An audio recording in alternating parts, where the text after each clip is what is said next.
একবার একটা ছবির অফার নিয়ে সুচিত্রা সেনের বাড়িতে যান অভিনেতা তরুণ কুমার। ছবির নাম তুলা দণ্ড।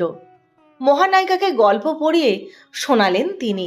গল্প পছন্দ হলো তাঁর। তিনি তরুণ কুমারকে বললেন, বুড়ো, গল্প তো খুবই পছন্দ আমার, ছবিটা আমি করতেও রাজি, কিন্তু তুই কি তোর দাদাকে নিয়ে আসতে পারবি বল? উত্তম ছাড়া কিন্তু কাউকে দিয়ে এ ছবি হবে না। সুচিত্রা সেনের কথা শুনে কিছুক্ষণ মাথা নিচু করে চুপচাপ বসে রইলেন তরুণ কুমার।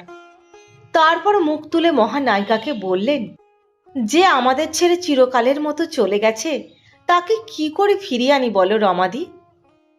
অভিনেতা তরুণ কুমারের মুখে এই কথা শুনে মহানায়িকা সুচিত্রা সেন বলেছিলেন, তোর দাদাকে যখন আনতেই পারবি না, তাহলে এই ছবি করার কথা তুই ভুলে যা বুড়ো। একমাত্র উত্তমকে পেলেই